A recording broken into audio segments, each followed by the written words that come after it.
Students, मैं Rekha Sharma, associate professor political science, Rajiv Gandhi राजकीय महिला महाविद्यालय भिवानी से। Welcome to your new session. आपका स्वागत है नए सेशन में। और आप अपने घर में होंगे, स्वस्थ होंगे, और हम यही आशा करते हैं कि आप सभी स्वस्थ रहें, अपने आप को सेफ रखें। आज हम जिस स्थिति से गुजर रहे हैं उसमें हम आमने सामने नहीं आ सकते हैं, ये आप सब लोगों को पता है। लेकिन हम इसी माध्यम से अपनी पढ़ाई को करेंगे और अच्छे से करेंगे। थर्ड सेमेस्टर में पॉलिटिकल साइंस में आपकी जो पुस्तक है उसका नाम है पॉलिटिकल थ्योरी, राजनीतिक सिद्धांत। प्रिंसिपल ऑफ पॉलिटिकल साइंस में थर्ड सेमेस्टर में आपके पास जो पुस्तक आपको मिलेगी उनके राइटर हैं, जिनकी पुस्तक आपको लेनी है के गुप्ता, डॉक्टर रजनी कुमारी। इसके अलावा एस नंदा की पुस्तक आप पढ़ सकते हैं, वो भी बहुत अच्छी है। और अब हम शुरू करेंगे अपना सिलेबस। सबसे पहले आप ये देखोगे कि principle of political science option first में आपके पास 4 यूनिट हैं करने को। 4 यूनिट में सबसे फर्स्ट यूनिट है पॉलिटिकल साइंस, राजनीतिक विज्ञान। हम इसमें करेंगे definition, meaning, nature and scope. Definition means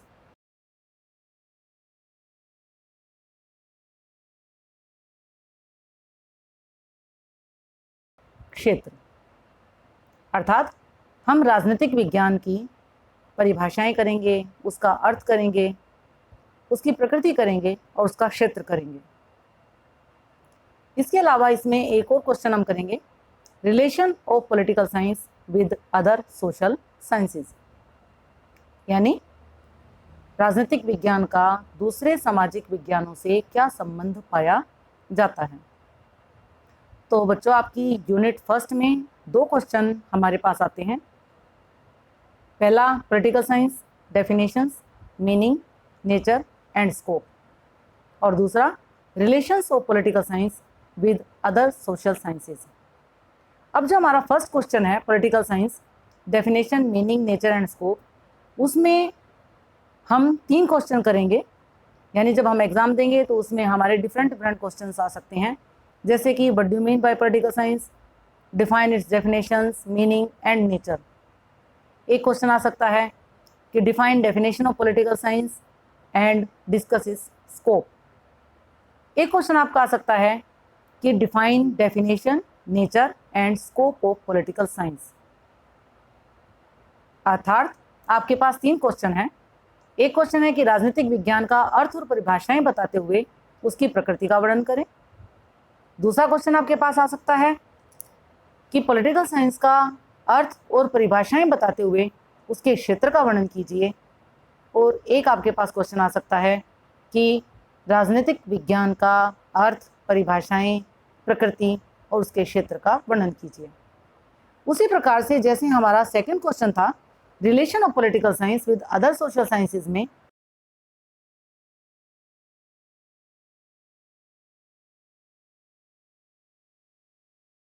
अर्थशास्त्र, मनोविज्ञान, सामाजिक शास्त्र, दर्शन शास्त्र, ये हमारे पास हैं।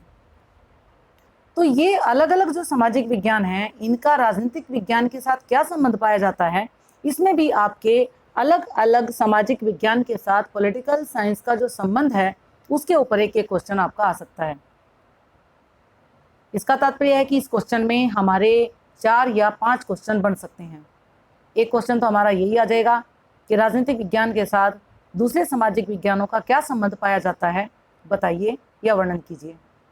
और फिर हमारे पास जो अलग अलग सामाजिक विज्ञान हैं, जैसे कि इकोनॉमिक्स है, साइकोलॉजी है, इनके साथ पॉलिटिकल साइंस का क्या संबंध पाया जाता है, इसके ऊपर अलग अलग क्वेश्चन आ सकता है। जब हम एक क्वेश्चन करेंगे कि राजनीतिक विज्ञान का दूसरे सामाजिक विज्ञानों के साथ क्या संबंध पाया जाता है, तो हम इसमें थोड़ा थोड़ा सबके बारे में बताएंगे कि अर्थशास्त्र का राजनीतिक विज्ञान पर क्या प्रभाव पड़ता है, या राजनीतिक विज्ञान का अर्थशास्त्र के ऊपर क्या प्रभाव पड़ता है, या भूगोल का राजनीतिक विज्ञान के ऊपर क्या प्रभाव पड़ता है, या राजनीतिक विज्ञान का भूगोल के ऊपर क्या प्रभाव पड़ता है, या मनोविज्ञान का राजनीतिक विज्ञान के साथ क्या संबंध पाया जाता है, एक दूसरे के ऊपर क्या प्रभाव पड़ता है। इस प्रकार से हम डिफरेंट क्वेश्चंस करेंगे। तो अब हम आते हैं अपने पहले क्वेश्चन पर कि पॉलिटिकल साइंस का अर्थ क्या है, परिभाषाएं क्या हैं, प्रकृति क्या है और इसका क्षेत्र क्या है। तो आज के हम इस सेशन में करेंगे पॉलिटिकल साइंस का अर्थ, परिभाषाएं और डिफरेंट डेफिनेशंस में कि हम जो हमारे प्राचीन विद्वान थे उन्होंने इसका क्या अर्थ बताया, जो हमारे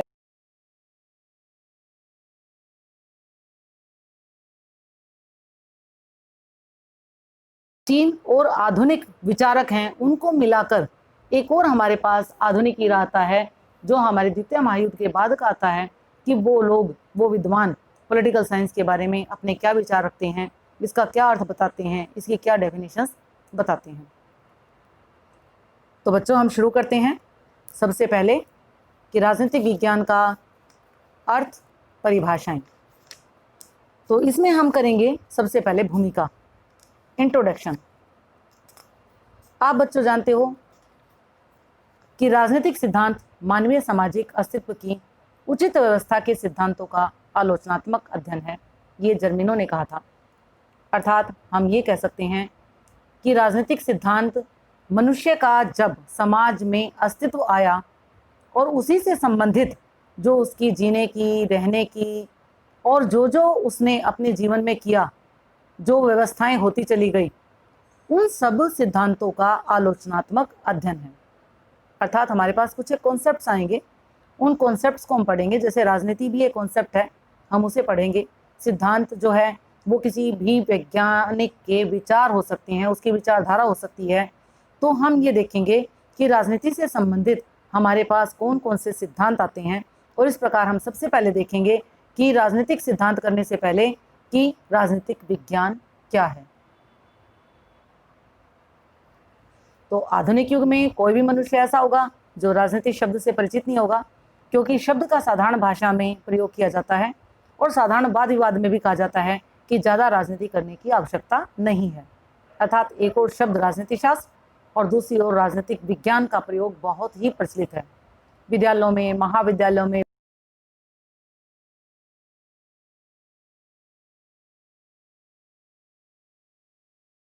करता है, उसे राजनीतिक शास्त्र अर्थात राजनीतिक विज्ञान कहते हैं। प्राय ये देखने में आया है कि कुछ लोग राजनीतिक सिद्धांत, राजनीतिक दर्शन आदि शब्दों का एक ही रूप में प्रयोग करते हैं, परंतु वास्तव में ऐसा नहीं है। इन शब्दों के अर्थ एक जैसे नहीं है, बल्कि इन शब्दों के अलग अलग अर्थ हैं। यूनान के महान दार्शनिक अरस्तु ने पूर्व राजनीतिक शास्त्र कोई विषय नहीं था ये कहा, इसलिए यूनान के इस महान दार्शनिक को राजनीति शास्त्र का जन्मदाता माना जाता है। राजनीति शास्त्र आधुनिक राजनीतिक विज्ञान में एक नए विषय के रूप में आया। राजनीतिक विचारक राजनीतिक विज्ञान के आरंभ से ही सिद्धांतों का प्रयोग राजनीति की विषय वस्तु रहा या अध्ययन सामग्री को लेकर जानने के लिए करते रहे, जिसमें भी हम ये चीज़ें जानते हैं कि राजनीतिक विचारक राजनीतिक विज्ञान को आरंभ से ही सिद्धांतों का प्रयोग मानते हैं, सब्जेक्ट मैटर मानते हैं। इसमें जो अध्ययन सामग्री है उसको जानने का प्रयास उन्होंने किया, और ये हम देखेंगे इसमें कि दूसरे विश्व युद्ध के पश्चात विशेष रूप से राजनीति की विषय वस्तु में अनेक क्रांतिकारी परिवर्तन हुए। एक नवीन विचारधारा, एक व्यवहारवाद की उत्पत्ति हुई। परिणाम स्वरूप राजनीति में संस्थागत अध्ययन के साथ साथ मनुष्य तथा समूह के व्यवहार का भी अध्ययन किया जाने लगा। इस नवीन विषय सामग्री को समझने के लिए अनेक राजनीतिक सिद्धांतों का विकास हुआ। राजनीतिक सिद्धांतों के विकास का इतिहास उतना ही प्राचीन है जितना कि राजनीतिक विज्ञान का। और हम ये भी देखते हैं कि राजनीतिक सिद्धांत का जो विकास है वो उसकी प्रगतिशील प्रवृत्ति मानी जाती है। अर्थात राजनीतिक सिद्धांत की प्रकृति प्रगतिशील मानी जाती है। इसमें समय के साथ साथ व्यापक परिवर्तन होते रहे हैं।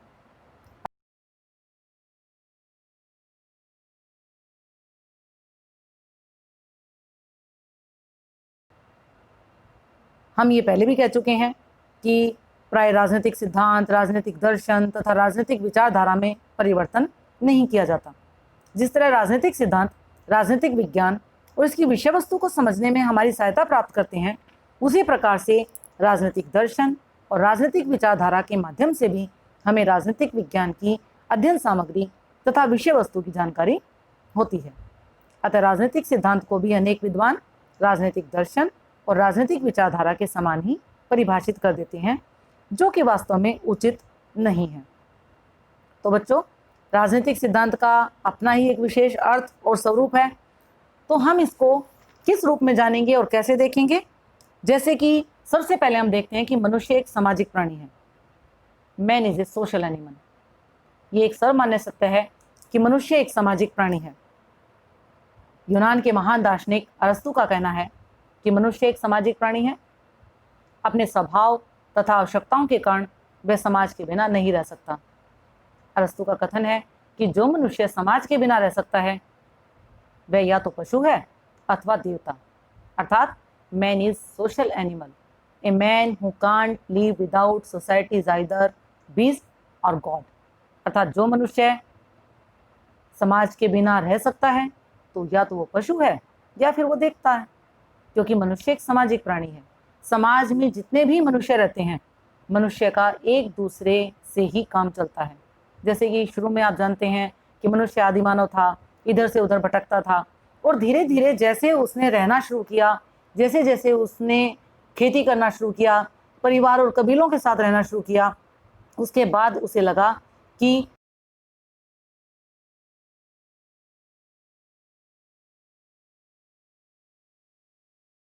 तो कठिन अवश्य है। मनुष्य को एक संपन्न तथा समृद्ध सामाजिक जीवन चाहिए। ऐसे जीवन की स्थापना के लिए एक ऐसी प्रभुसत्ता संपन्न संस्था अर्थात सॉवरन बॉडी की आवश्यकता है जो समाज में शांति व्यवस्था स्थापित कर सके और समाज के सर्वमुखी विकास के लिए एक उचित वातावरण पैदा कर सके। ऐसी संस्था की आवश्यकता का अनुभव करते हुए धीरे धीरे एक ऐसी संस्था अस्तित्व में आई जिसे राज्य का नाम दिया गया। इस संस्था का धीरे धीरे विकास हुआ और वर्तमान में संपूर्ण विश्व में ये विद्यमान है। विश्व का कोई भाग ऐसा नहीं है जहां मनुष्य इस संस्था के बिना रहते हों। समाज में रह रहे सभी व्यक्तियों के व्यवहार को नियमित करने के लिए राज्य रूपी संस्था द्वारा कुछ नियम बनाए जाते हैं जिन्हें राज्य के कानून कहा जाता है, जिनका पालन करके हम इस समाज में रहते हैं। स्टूडेंट्स, आप जानते हैं कि जब हम समाज में रहते थे तब भी सामाजिक नियम होते थे, और जब ये सामाजिक नियम धीरे धीरे हमारे अंदर तक चले जाते हैं, हम उनको स्वीकार कर लेते हैं, एक व्यवस्था के रूप में जानना शुरू कर देते हैं, तो ये धीरे धीरे जब राज्य अस्तित्व में आया तो उन्होंने इसी को ही कानून का रूप धारण करवा दिया। राज्य केवल कानूनों का निर्माण ही नहीं करता, वह उन्हें लागू करने का भी कार्य करता है। जो संस्था राज्य के कानूनों का निर्माण करने, लागू करने तथा अपराधियों को दंड देने के लिए उत्तरदायी होती है, उसे सरकार कहा जाता है। अर्थात राज्य में एक इस प्रकार का सिस्टम होता है जिसे हम सरकार कहते हैं, जो राज्य के द्वारा बनाए गए कानून का पालन जनता से करवाती है। सरकार जो कानून बनाती है और सरकार जो कानूनों का पालन करवाती है, और जो कानूनों का पालन नहीं करते, कानूनों से विरुद्ध काम करते हैं, तो उनके लिए दंड की व्यवस्था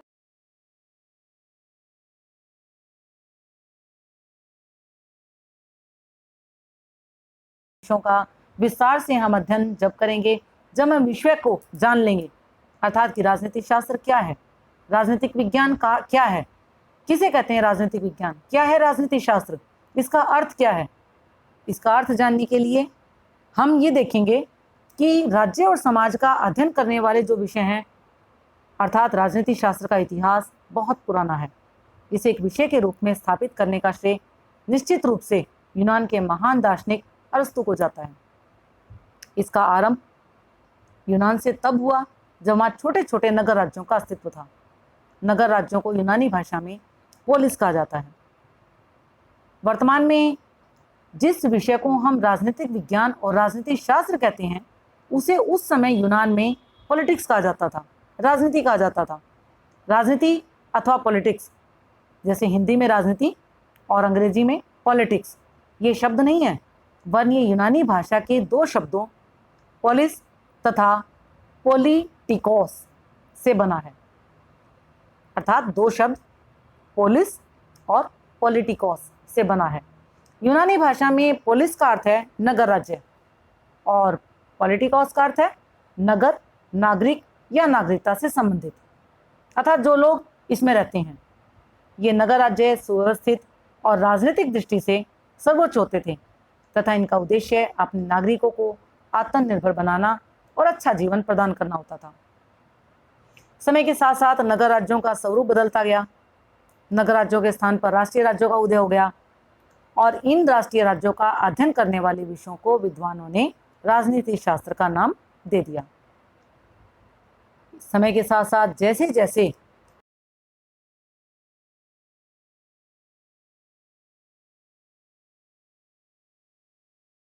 वैसे इसकी विषय वस्तु भी काफी व्यापक और विस्तृत होती चली गई।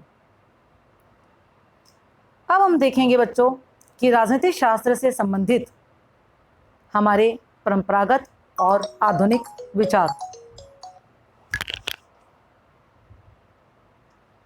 तो इस श्रेणी में हम ये देखेंगे कि राजनीतिक शास्त्र से संबंधित दो विचारधाराएं प्रचलित हैं। एक विचारधारा को परंपरागत विचारधारा और दूसरी को आधुनिक विचारधारा कहा जाता है। प्लेटो आदि यूनानी दार्शनिकों के समय से लेकर 20वीं सदी के आरंभ तक राजनीतिक शास्त्र पर परंपरागत दृष्टिकोण का प्रभाव रहा। 20वीं सदी के आरंभ में राजनीतिक शास्त्र के अध्ययन में परिवर्तन हुआ। परंपरागत विचारधारा के विरुद्ध आधुनिक राजनीतिक शास्त्र के विद्वानों ने इस बात पर अधिक बल दिया कि केवल संस्थाओं के अध्ययन की कोई उपयोगिता नहीं है, क्योंकि राजनीतिक शास्त्र एक व्यवहारिक विज्ञान है। यह विज्ञान केवल राज्य के सैद्धांतिक पक्ष का अध्ययन मात्र नहीं है, बल्कि इसका संबंध सभी व्यवहारिक, राजनीतिक तथा गैर राजनीतिक तथ्यों से है जो किसी भी रूप में सरकार के संचालन को प्रभावित करता है। अर्थात कुछ आधुनिक राजनीतिक वैज्ञानिक ऐसे भी हैं जो राजनीतिक विज्ञान के स्थान पर इस विषय के लिए राजनीति शब्द का प्रयोग करते हैं।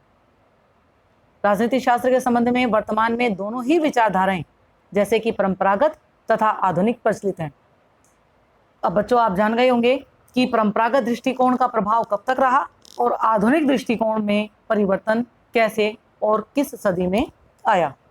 एक बार आप दोबारा से देख लीजिए कि एक विचारधारा जो परंपरागत विचारधारा है और दूसरी विचारधारा जिसे कि हम आधुनिक विचारधारा कहते हैं, अरस्तु तथा प्लेटो जो कि यूनानिक दार्शनिक हुए हैं उसके समय से 20वीं सदी तक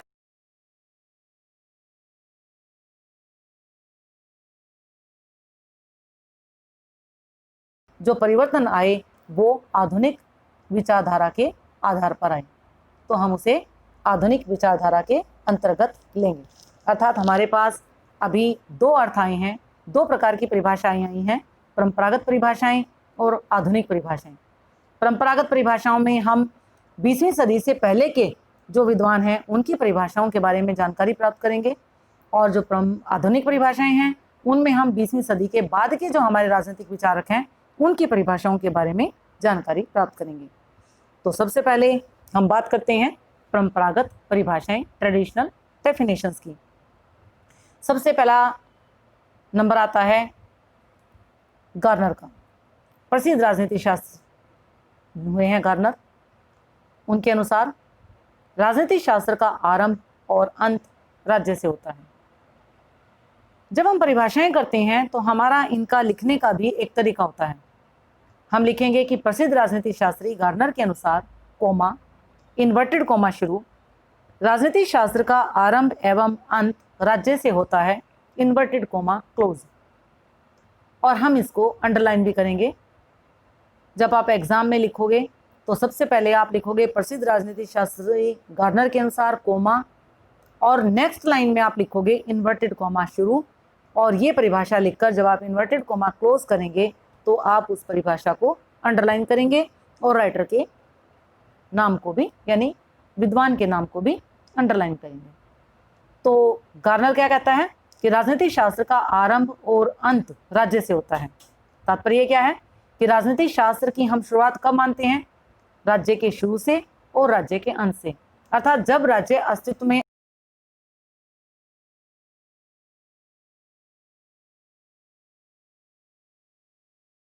हम कहते हैं कि राजनीति शास्त्र का आरंभ भी राज्य के साथ होता है और अंत भी राज्य के साथ होता है। यानी यदि राज्य नहीं है तो राजनीति शास्त्र भी नहीं है। अगर हम राज्य की बात करेंगे तो हम राजनीति शास्त्र की भी बात करेंगे। इसी प्रकार से हम एक और परिभाषा लेते हैं लॉर्ड एक्टन के अनुसार। फिर से मैं इसको बता दूं आपको कि लॉर्ड एक्टन के अनुसार कोमा इन्वर्टेड कोमा बिगिन, राजनीति शास्त्र का संबंध राज्य तथा उसके विकास के लिए अनिवार्य दशाओं से है।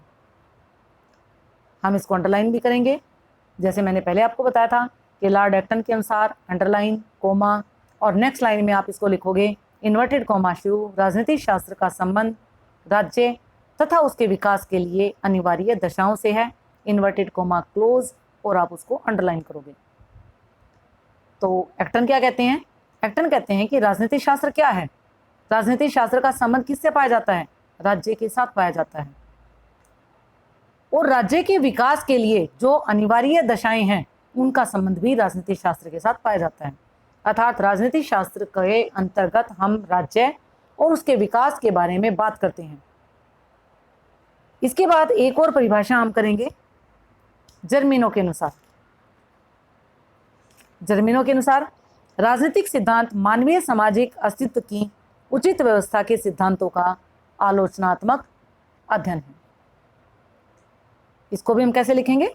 जर्मीनो के शब्दों में कोमा, इसको अंडरलाइन करेंगे, नेक्स्ट लाइन में इन्वर्टेड कोमा बिगिन, राजनीतिक सिद्धांत मानवीय सामाजिक अस्तित्व की उचित व्यवस्था के सिद्धांतों का आलोचनात्मक अध्ययन है, इन्वर्टेड कोमा क्लोज, और हम इस पूरी परिभाषा को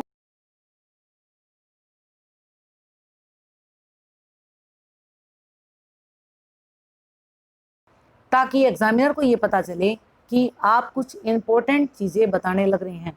जब भी हम कहीं पर भी अंडरलाइन करते हैं, इन्वर्टेड कॉमास में बात करते हैं, और जैसे ही हम किसी विद्वान की कोई परिभाषा बताएंगे तो हमें उसके एज इट इज शब्दों का प्रयोग करना होता है।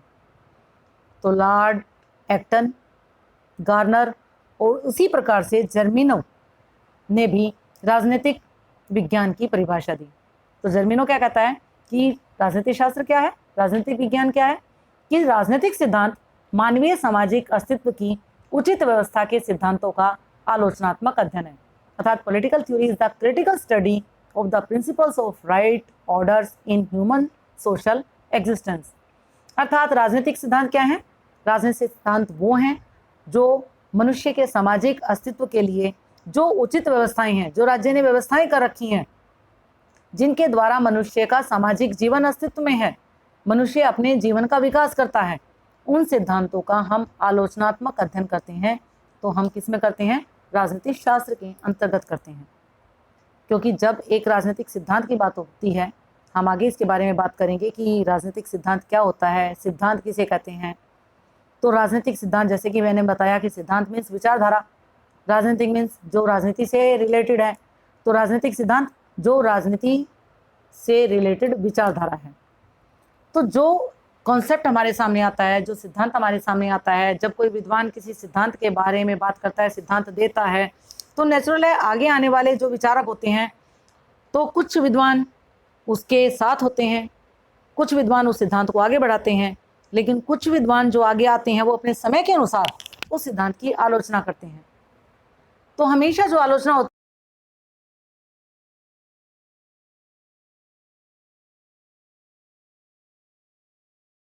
उस समय जो विचारधारा दी जा रही है वो अपनी समय की परिस्थितियों के अनुसार दी जा रही है, जो उस समय में परिस्थितियां उस विद्वान के चारों तरफ हैं या जिन परिस्थितियों से वो प्रभावित होता है।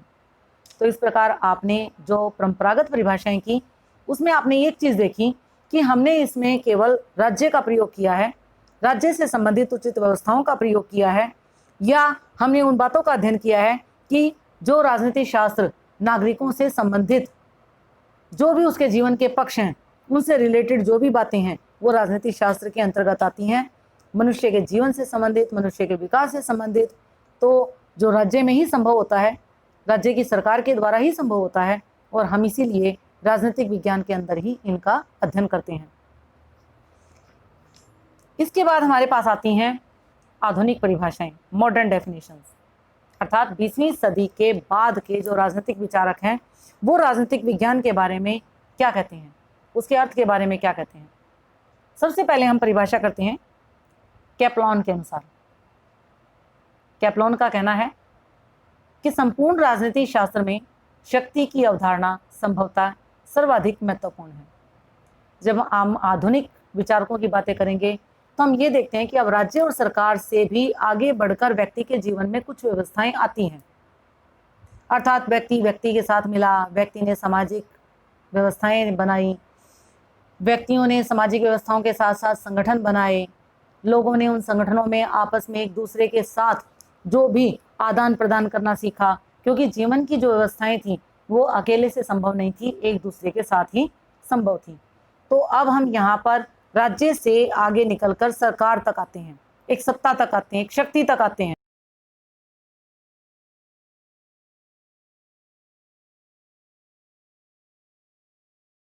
इसमें कहता है कि संपूर्ण राजनीति शास्त्र में जो शक्ति की अवधारणा है, जो शक्ति का हमारा विषय है, जो कॉन्सेप्ट है, वो सबसे ज्यादा महत्वपूर्ण है, सर्वाधिक महत्वपूर्ण है। अर्थात एक शक्ति, एक व्यवस्था, एक सिस्टम, एक पावर जो व्यक्ति के संपूर्ण जीवन को व्यवस्थित करने में सहायता प्रदान करती है, हम उसे राजनीति शास्त्र में अध्ययन करते हैं उसका। तो इस परिभाषा को आप कैसे लिखोगे? जैसे मैंने पहले बताया था आपको कि कैप्लॉन का अर्थ है कोमा, इन्वर्टेड कोमा शुरू, संपूर्ण राजनीति शास्त्र में शक्ति की अवधारणा संभवतः सर्वाधिक महत्वपूर्ण है, इन्वर्टेड कोमा क्लोज, और आप इस सारी डेफिनेशंस को अंडरलाइन करेंगे। इसके बाद हम बात करते हैं लासवेल की। लासवेल का कथन है कि इन्वर्टेड कोमा बिगिन, प्रभाव तथा प्रभावकर्ताओं का अध्ययन राजनीति का अध्ययन है। The study of politics is the study of influence and influential, यानी प्रभाव और प्रभावकर्ता, प्रभाव की क्या इन्फ्लुएंस पड़ता है, प्रभावकर्ता किसके ऊपर वो प्रभाव पड़ता है, इन सब का अध्ययन करना राजनीति का अध्ययन है। ये प्रभाव क्या है, ये इन्फ्लुएंस क्या है, ये जो हमारी सरकार होती है, जो सरकार कानून बनाती है और कानून लोगों के ऊपर लागू करती है, लोगों के जीवन के ऊपर लागू करती है, ये हो गया कानूनों का प्रभाव। और किसके ऊपर पड़ रहा है? नागरिकों के ऊपर। तो प्रभावकर्ता कौन है? नागरिक। अर्थात हमारे पास दो चीजें हैं, राज्य और नागरिक, यानी राज्य के अंदर एक सरकार और नागरिक। उन दोनों का जब हम अध्ययन करते हैं तो हम इसे राजनीति का अध्ययन मानते हैं। तो ये लासवेल कहता है। इसके बाद हम बात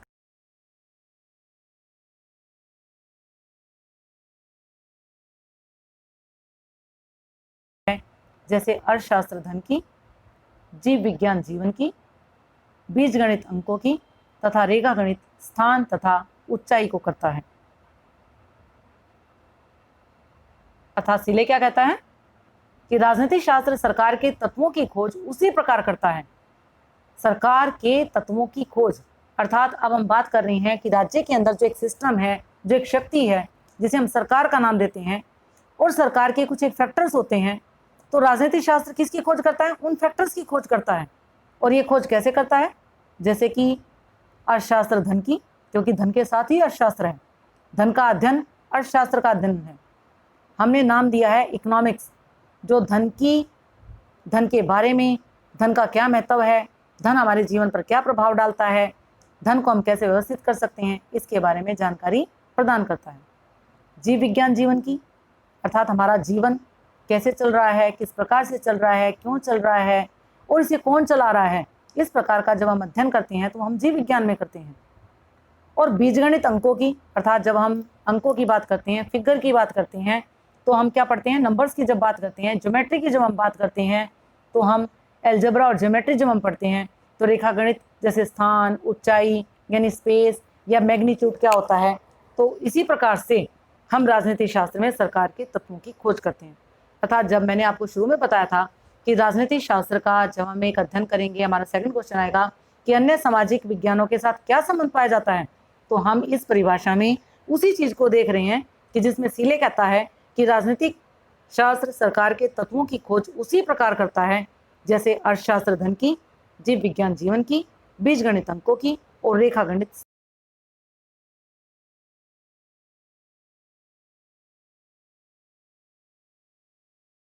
बीजगणित और रेखा गणित में अंकों का स्थान का महत्व है, उसी प्रकार से राजनीति शास्त्र में सरकार के तत्वों का महत्व है और हम उसका अध्ययन उसी में ही करते हैं। यानी एक सामाजिक विज्ञान किस प्रकार से और किसके साथ जुड़ा हुआ है, मनुष्य के जीवन के किस पक्ष से जुड़ा हुआ है, उसका अध्ययन भी हम राजनीति शास्त्र में ही करते हैं। नेक्स्ट जो परिभाषा आती है वो है डेविड ईस्टन की। डेविड ईस्टन के मतानुसार राजनीतिक मूल्यों का आधिकारिक आवंटन है। राजनीति मूल्यों का आधिकारिक आवंटन है। Politics is the authoritative allocation of values. तो डेविड ईस्टन क्या कहता है कि पॉलिटिक्स क्या है, ये मूल्यों का एक प्रकार से बंटवारा है, और वो भी कैसा बंटवारा, अथॉरिटेटिव यानी आधिकारिक, कानूनी। इसका मतलब कोई सिस्टम है जो इन वैल्यूज़ को लोगों के अंदर देता है, बांटता है, और वो सिस्टम क्या है, सरकार। वो सिस्टम क्या है, शक्ति। वो सिस्टम क्या है, सत्ता, जिसके पास कुछ वैल्यूज़ हैं। और ये वैल्यूज़ क्या होती हैं, ये हमारे सिद्धांत होते हैं, उस राज्य के सिद्धांत होते हैं, जिन सिद्धांतों पर चलकर, जिन प्रिंसिपल्स पर चलकर हम राज्य में जिन उद्देश्यों को रखते हैं, या जीवन के प्रति जो हमारे अलग अलग पक्ष हैं, उनके लिए जो हम उद्देश्य रखते हैं कि हमने जीवन को कैसे चलाना है, जीवन का विकास कैसे करना है, नागरिकों का विकास कैसे करना है, एक मनुष्य अपना विकास किस प्रकार से करेगा, अपने जीवन के कितने पक्षों का विकास करेगा, उसके जीवन के अनेक पक्ष हैं।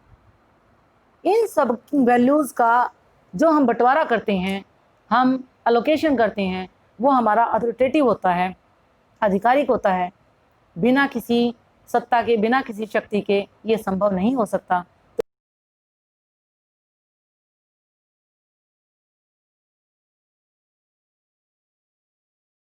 आलमंड तथा पावेल की। आलमंड तथा पावेल के शब्दों में कोमा, इन्वर्टेड कोमा शुरू। राजनीति शास्त्र संपूर्ण राजनीतिक व्यवस्था का अध्ययन है। एक पावरफुल परिभाषा आपके सामने आई है जो आलमंड और पावेल ने दी है, जो संभवतः हम कह सकते हैं कि संपूर्ण परिभाषा है राजनीति शास्त्र की, कि राजनीति शास्त्र संपूर्ण राजनीतिक व्यवस्था का अध्ययन है।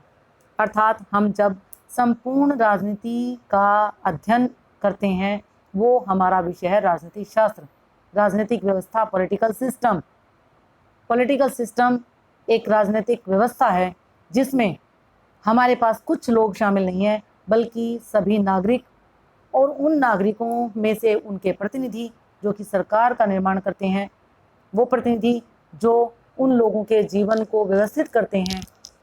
कुछ इस प्रकार की शक्ति उनके पास होती है जो लोगों के द्वारा दी गई होती है, और ये कानूनी शक्ति होती है, कोई अवैध शक्ति नहीं होती है। और इस प्रकार से जब हम उस राजनीतिक व्यवस्था का अध्ययन करते हैं, तो संपूर्ण व्यवस्था का अध्ययन राजनीतिक शास्त्र के अंतर्गत किया जाता है। तो अर्थात इसका मतलब क्या हुआ कि राजनीतिक शास्त्र क्या है, कि जो संपूर्ण राजनीतिक व्यवस्था का अध्ययन करता है वो राजनीतिक शास्त्र है। इसके अलावा स्टूडेंट्स, एक और तीसरा वर्ग है, अर्थात हम ये कहेंगे कि राजनीतिक शास्त्र की परंपरागत तथा आधुनिक परिभाषाएं ही पूर्ण नहीं है।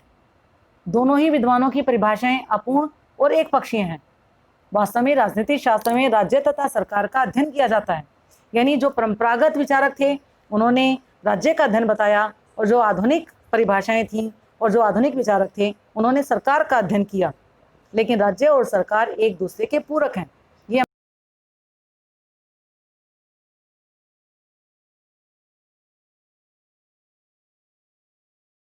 नहीं की जा सकती। सरकार तो राज्य के विभिन्न अनिवार्य तत्वों में से एक तत्व मात्र है। सरकार राज्य के अंदर होती है, बिना राज्य के सरकार संभव नहीं है, क्योंकि लोग मिलकर ही उस सरकार का गठन करते हैं। संक्षेप में हम क्या कह सकते हैं कि राज्य की क्रियात्मक अभिव्यक्ति के लिए सरकार तथा सरकार के अस्तित्व के लिए राज्य का होना अति अनिवार्य है।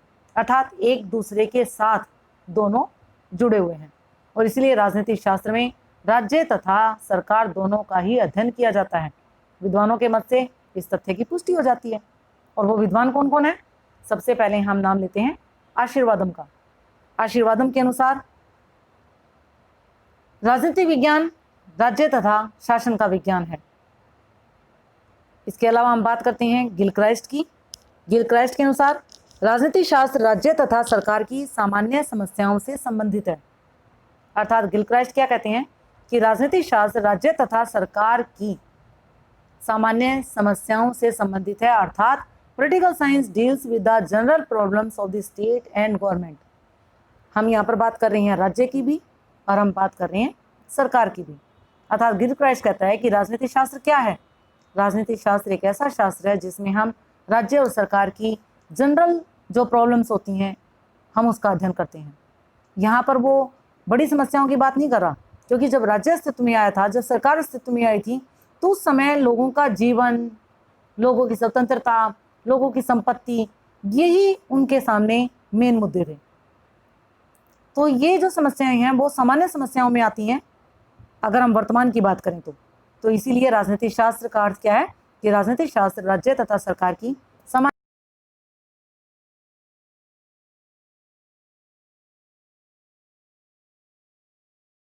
राज्य के भूत, वर्तमान तथा भविष्य का राजनीतिक संगठन तथा राजनीतिक कार्यों का, राजनीतिक समस्याओं तथा राजनीतिक सिद्धांतों का अध्ययन है। अब गिलक्राइस्ट से थोड़ा सा और आगे बढ़ जाता है। वो राजनीतिक शास्त्र में किसकी बात करता है? वो राजनीतिक शास्त्र में राज्य के भूत की भी बात करता है, राज्य के वर्तमान की बात करता है और राज्य के भविष्य की भी बात करता है कि राज्य क्या था, क्या है और राज्य को किस प्रकार का होना चाहिए या राज्य किस प्रकार का होगा। इसके अलावा राजनीतिक संगठन पॉलिटिकल ऑर्गेनाइजेशन, अर्थात वो बात करता है उन समुदायों की, उन संगठनों की जो लोगों ने राज्य से पहले बनाए थे और जो राज्य के साथ विद्यमान थे, और राजनीतिक कार्यों का, अर्थात जो सरकार कार्य करती है, कानून को बनाना, कानूनों का पालन करवाना, ये राजनीतिक कार्य कहलाते हैं। लोगों के जीवन के पक्षों का विकास करना, लोगों का विकास करना, उचित व्यवस्थाओं को बनाए रखना। इसके अलावा राजनीतिक समस्याओं और राजनीतिक सिद्धांतों का अध्ययन, अर्थात कुछ एक राजनीतिक समस्याएं। ये राजनीतिक समस्याएं क्या होती हैं? जो लोगों की समस्याएं हैं, जो राज्य में रहकर होती हैं और राज्य ही उनका निपटारा करता है। क्योंकि व्यक्ति ने राज्य का गठन क्यों किया, व्यक्ति ने राज्य की उत्पत्ति क्यों की, या व्यक्ति ने राज्य की उत्पत्ति में सहयोग क्यों दिया? वो अपने जीवन की व्यवस्थाओं को सुधारने के लिए, जीवन की व्यवस्थाओं का विकास करने के लिए। तो इसलिए गैटल की परिभाषा अपने आप में एक संपूर्ण परिभाषा हम कह सकते हैं कि है, कि जिसमें वो कहता है कि राजनीतिक शास्त्र राज्य के भूत, कि राज्य क्या था, किस प्रकार का था, इसका अध्ययन करते हैं। वर्तमान, कि राज्य क्या है, किस प्रकार से वो अपनी व्यवस्थाएं चलाने लग रहा है, नागरिक उसके किस प्रकार के हैं, कानून व्यवस्थाएं किस प्रकार की हैं। और भविष्य, अर्थात राज्य को कैसा होना चाहिए या राज्य किस प्रकार का होगा, हम क्या व्यवस्थाएं करें।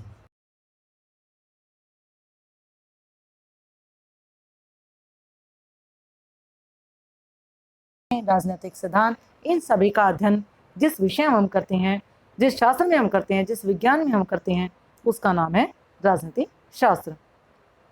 अब हम बात करते हैं लास्की की। लास्की के अनुसार राजनीतिक विज्ञान के अध्ययन का संबंध संगठित राज्यों से संबंधित मनुष्य के जीवन से है। आप इसे लिखोगे लास्की के अनुसार कोमा, नेक्स्ट लाइन में इन्वर्टेड कोमा शुरू, कि राजनीतिक विज्ञान के अध्ययन का संबंध संगठित राज्यों से संबद्ध मनुष्य के जीवन से है, इन्वर्टेड कॉमा क्लोज।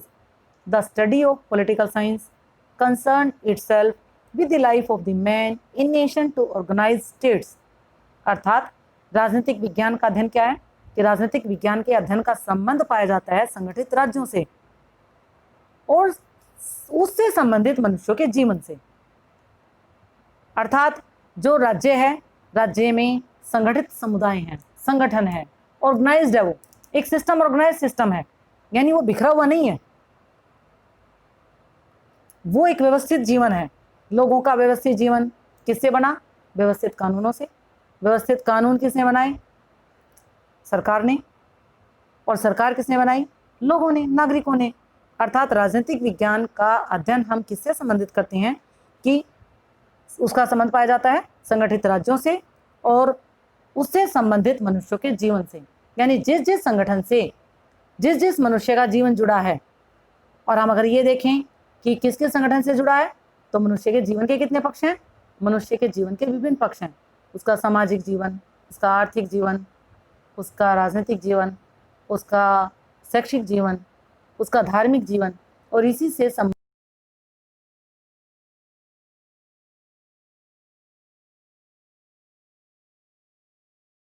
इन सभी को मिलाकर जब देखेंगे तो हमें आसानी से समझ आ जाएगा कि राजनीतिक विज्ञान का अध्ययन संबंधित संगठित राज्यों से है और संबद्ध मनुष्य के जीवन से है। उनसे संबंधित जो मनुष्य का जीवन उन संगठनों से, कि जैसे अगर व्यक्ति को अपने जीवन में शैक्षिक विकास करना है तो शैक्षिक संगठन से संबंधित है। वो जो शैक्षिक संगठन है वो उसके शैक्षिक जीवन का विकास करता है, उसके शैक्षिक पक्ष का विकास करता है। इस प्रकार बच्चों अब आप जान गए होंगे कि हमारे पास 3 प्रकार के विचारक थे, परंपरागत विचारक, आधुनिक विचारक और एक इस प्रकार के विचारक जो परंपरागत और आधुनिक विचारधारा दोनों को ही साथ लेकर चले।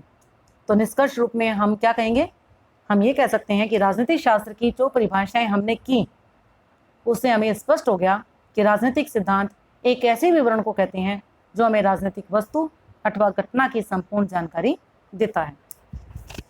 राजनीतिक विज्ञान इस तथ्य का समर्थन करता है कि राजनीतिक सिद्धांत राजनीतिक विज्ञान की ये एक उपशाखा है और इन विचारों का समूह है जिनके आधार पर राजनीतिक तथ्यों तथा राज्य के सर्वपक्षीय स्वरूप की व्याख्या की जा सकती है।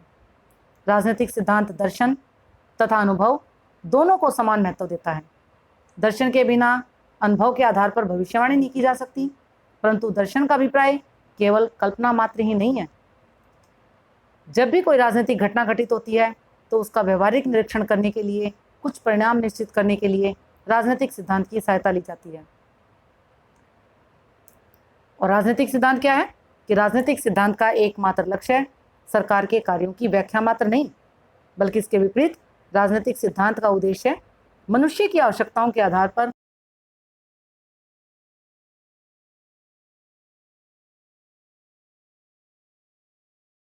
कल्पना की जा सकती है। अर्थात राजनीतिक सिद्धांत का उद्देश्य क्या है, केवल इस बात का अध्ययन करना नहीं है कि राज्य कैसा है, बल्कि यह अध्ययन करना भी है कि राज्य को कैसा होना चाहिए। जैसे कि हमने बात की थी कि राज्य कैसा था, कैसा है और उसे किस प्रकार का होना चाहिए। ये किसने बताया था? गेटल ने। गेटल ने परिभाषा जो दी थी राजनीतिक शास्त्र की वो यही दी थी कि राजनीतिक शास्त्र के भूत, वर्तमान और भविष्य का जो अध्ययन है वो राजनीतिक शास्त्र है। अर्थात हम इस बात का अध्ययन नहीं करते कि राज्य कैसा है, बल्कि हम इस बात का भी अध्ययन करते हैं कि राज्य को कैसा होना चाहिए। राजनीतिक सिद्धांत विभिन्न शासन व्यवस्थाओं का तुलनात्मक अध्ययन करने के पश्चात ये तथ्य प्रदान करता है कि एक राज्य दूसरे राज्य से श्रेष्ठ क्यों है। अर्थात राज्य तथा व्यक्ति के आपस में संबंध क्या है। राजनीतिक सिद्धांत में राजनीतिक दर्शन भी शामिल है और इसीलिए राजनीतिक सिद्धांत में नैतिक मूल्यों का भी महत्वपूर्ण स्थान है। जब हम बात करते हैं कैसा होना चाहिए, क्या होना चाहिए, तो ये क्या है? ये नैतिक मूल्य हैं। हमें माता पिता की सेवा करनी चाहिए, हमें देश के प्रति निष्ठा रखनी चाहिए, ये हमारे नैतिक कर्तव्य होते हैं। आधुनिक राजनीतिक वैज्ञानिक राजनीतिक शास्त्र को शक्ति, सत्ता, सरकार के निर्णय लेने की संपूर्ण विधि, लोगों का वास्तविक व्यवहार, राजनीतिक विधि में भूमिका अभिनीत करने वाले कार्यकर्ता, इन सभी से संबंधित मानती है। मैं एक बार दोबारा से आपको बता दूं कि आधुनिक राजनीतिक वैज्ञानिक जो कि हमारे तीसरे वर्ग में शामिल थे, 3rd सीरीज में शामिल थे, वो राजनीतिक शास्त्र को क्या मानते हैं? शक्ति, पावर, सत्ता, सरकार के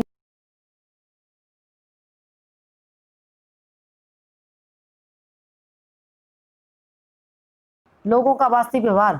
ये वास्तविक व्यवहार क्या है कि लोग किस प्रकार से उन निर्णयों को अपने ऊपर लागू करते हैं, वो अपने जीवन में उनको धारण करते हैं। राजनीतिक विधि में भूमिका अभिनीत करने वाले कार्यकर्ताओं, अर्थात वो नागरिक जो इस राजनीति के द्वारा, राजनीतिक सरकार के द्वारा या किसी सिस्टम के द्वारा जो भी कानून बनाए जा रहे हैं उसमें नागरिक किस प्रकार से अपनी भूमिका अभिनीत कर सकते हैं, उन कानूनों का पालन करके, उचित व्यवस्थाओं के द्वारा, सामाजिक नियमों का पालन करके, अपना विकास करके वो इसमें अपनी महत्वपूर्ण भूमिका अभिनीत करते हैं। और इन सब चीज़ों का अध्ययन हम किस में करते हैं? राजनीतिक शास्त्र में करते हैं। तो वर्तमान में इन तथ्यों को राजनीतिक शास्त्र की परिधि से बाहर नहीं रखा जा सकता। ये कुछ ऐसे महत्वपूर्ण तथ्य हैं जिनका विश्व के सभी देशों की राजनीतिक प्रणाली से निकटतम संबंध है। तो बच्चों, अंत में निष्कर्ष क्या निकलता है कि राजनीति शास्त्र एक ऐसा विस्तृत सामाजिक विज्ञान है जो राज्य तथा सरकार के सैद्धांतिक तथा व्यवहारिक अध्ययन के साथ साथ शक्ति, सत्ता, प्रभाव, सरकारी निर्णय तथा निर्णय निर्माण विधि तथा लोगों के वास्तविक व्यवहार से संबद्ध है। तो बच्चों, आज का हमारा चैप्टर यहीं पर कंप्लीट होता है। अभी हमारा एक पार्ट कंप्लीट हुआ है और वो हुआ है हमारा राजनीति शास्त्र का अर्थ और उसकी परिभाषाएं। नेक्स्ट जो हम करेंगे वो होगा हमारा कि राजनीतिक विज्ञान की विषय वस्तु के बारे में, नेचर ऑफ पॉलिटिकल साइंस, कि राजनीति शास्त्र की विषय वस्तु क्या है, उसकी प्रकृति किस प्रकार की है, उसका सब्जेक्ट मैटर किस प्रकार का है। तो हम उसके बारे में नेक्स्ट चैप्टर में बात करेंगे।